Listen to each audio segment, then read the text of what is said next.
Hi guys, Scott here with the third and final part on the video series on getting agents on board to open up their supply of landlords for your rent-to-rent business. And we're going to cover the Q&A that have been asked over the last 48 hours and again over the last 3-4 months. We get asked this a lot, so I want to cover some of the Q&A. So, first question, the agent always ups the rent as soon as they knew it's a corporate let. How much should they be paying in relation to the market rent? Well, again, this all depends on your individual strategy. Personally, when I'm doing rent-to-rents, I would always pay less than what the market rent is. And again, this is not to be hard-nosed and push people down in price. I still want to give them more than they would get at the end of a year, for example. But I knock off what they've been saving in management fees, and I knock off the peace of mind that they're getting, because there's not going to be any rent arrears, there's not going to be any voids, and there's not going to be any shit tenants causing them hassle. So they're paying for peace of mind. But yeah, if it was a £500 property and we were offering them 450 or 400, they're still getting a good deal. We always give them value.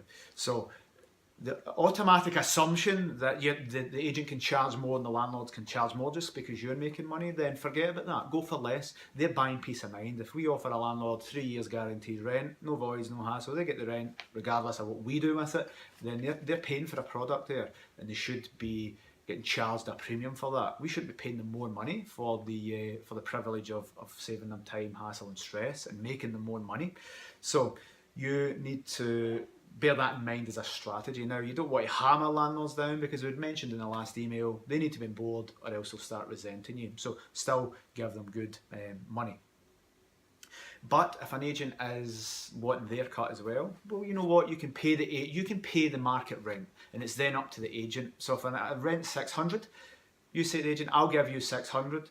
You take your cut off for whatever that may be for the peace of mind, because they would charge them a rent guarantee product anyway, which could be, they could be charging them 2-3% in the rent to get guaranteed rent. Depends on the insurance product. But if you're giving the agent 600 and that's the market rent for a property, it's up to the agent to then broker the deal with their landlord where they get their commission. And again, the agent is working for it, but as long as they let the landlord know all the stuff behind it, I wouldn't be giving MD above market rent. Now, if you're in an area of super high demand and you've done your figures and you can say, I could make more than £1,000 a month out of this, then you can afford to pay over the market rent.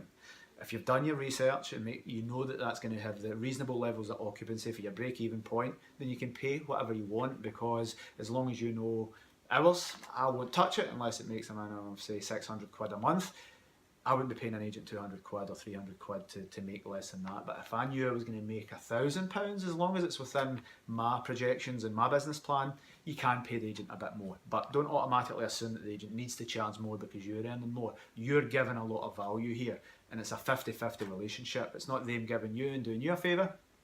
You're actually doing the agent a favour, and you're certainly doing the landlord a big favour if you look at it like that. You're adding value. So don't be paying more than market rent, unless it fits into your business plan. The next one, the agent only wants to give me a 6 months lease to try it out and then see how it works. What length of lease should I negotiate?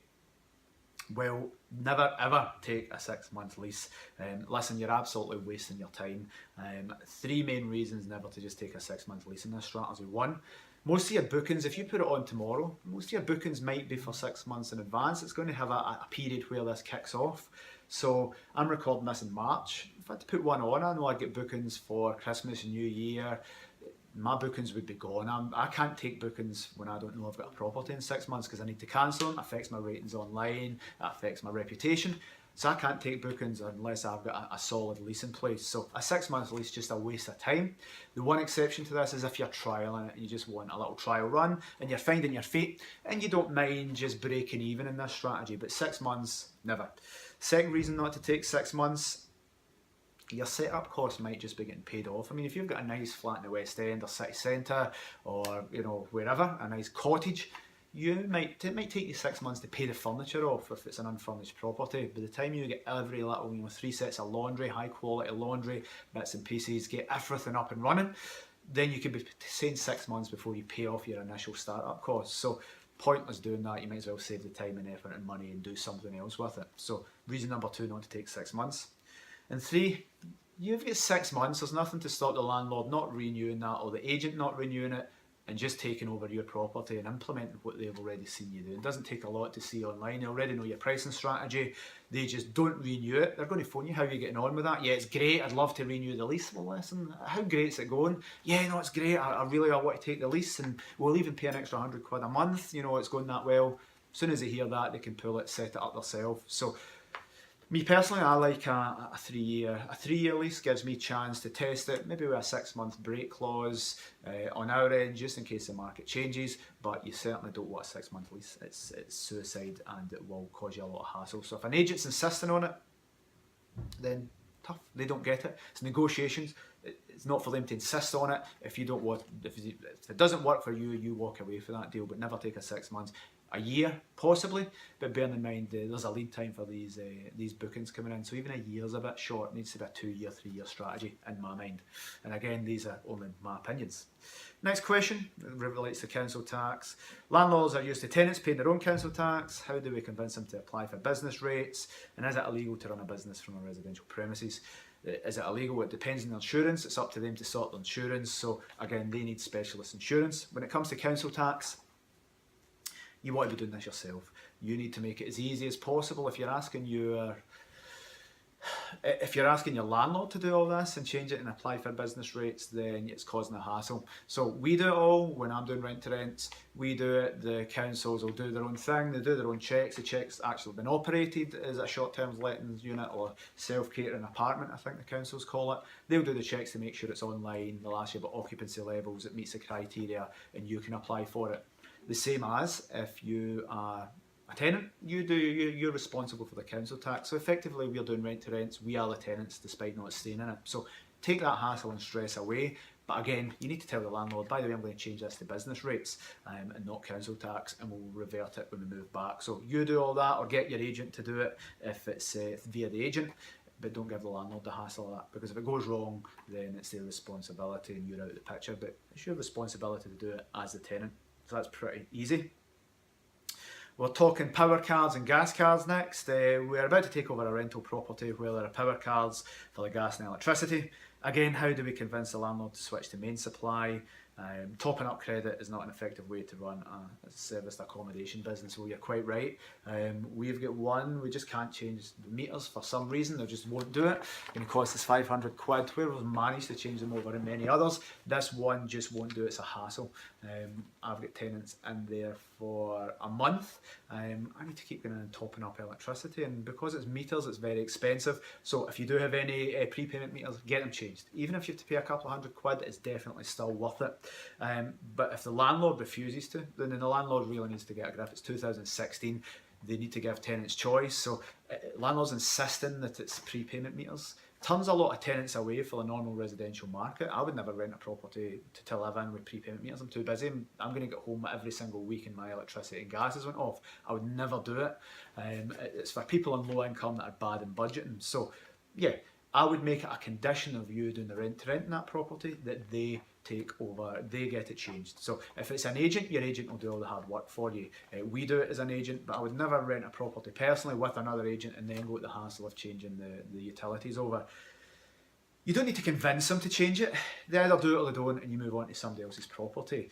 Again, if it's a particular tasty property with a high margin, then do it, go for the hassle. But the lady is right when she asked this question. Don't operate it with prepayment meters. It's an absolute disaster. It'll cause you a lot of time. You need to systemize your service accommodation business, and this isn't systemizing it. It's just accidents waiting to happen that gets you bad reviews, and you ends up you running about on Christmas Day trying to find places to top it up. So make sure your agent does it, make sure the landlord agrees to it in advance. It's a sticking point for us. If they said, no, I want it to be, it doesn't matter if I was making £2 a month for it.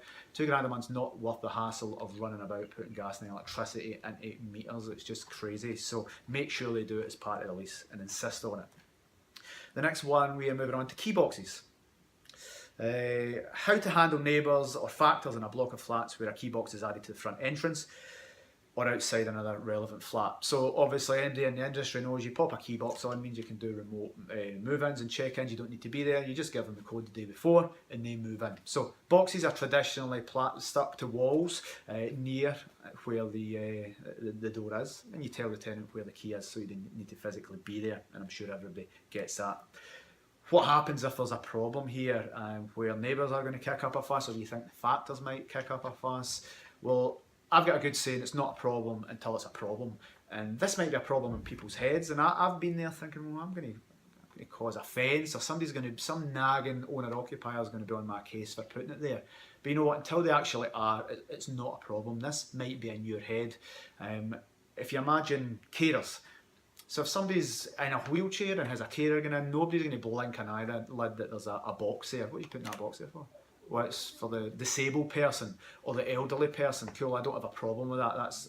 That's a reasonable thing. So before I was in the service accommodation industry, I didn't realise these were for rental flats. Even as a letting agent for 10 years and a landlord for 18, I didn't realise these were for rental flats. I just assumed it was carers, immediately just thought it was for access, for somebody vulnerable and people coming to be a cleaner or something. So it's not a problem until it's a problem. But if it is a problem and people are going to give you a hard time, put it in wood. I never ever drill holes in buildings where it's going to leave a mess. I have the outlook, if somebody starts nipping my brain about this, I'm not going to argue with them, I'm just going to take it away and put it somewhere else. So don't start putting it on the rendering of buildings and leaving holes, because if you do need to get down, they start making your life a misery and they start interfering in your business and bothering your guests when they turn up. So there's always somewhere to put these. You can put it in a fence post, you can put it somewhere easily removable. Last case scenario is you get one of these. So you don't need to affix them to walls. This is a big padlock. You can put it in a gate, put it somewhere else.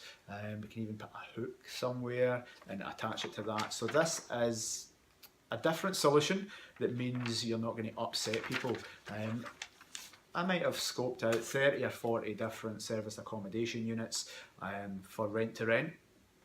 There's only once I've seen where I know if I put that on, I know the community, lovely block of flats, if I put that on, people will, the residents committee are going to be going crazy about it, they go crazy about everything, it was too much hassle for me, and it's the one good deal I've walked away from. There wasn't really anywhere to put that, and they would still go crazy about that, but there wasn't anywhere to attach it, and I knew it would just cause a fuss, and these people would be putting letters through the door, phoning, phoning me up, annoying the tenants when they were in.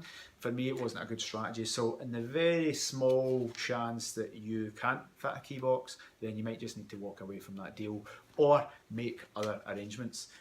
An example, we have a cluster of properties we manage down in Portpatrick. It's a lovely little community for those of you who know it. But we have keys everywhere. The post office, the pub, the shop, we have loads of keys. So there are places you can put them. All our keys for there are in the post office. People are very lovely. We set a welcome pack because it's got a wood burning stove. We give them a box of kindling, a starter pack of kindling. So there's sometimes a good thing that you can't keep it at the property because there's not that personal welcome.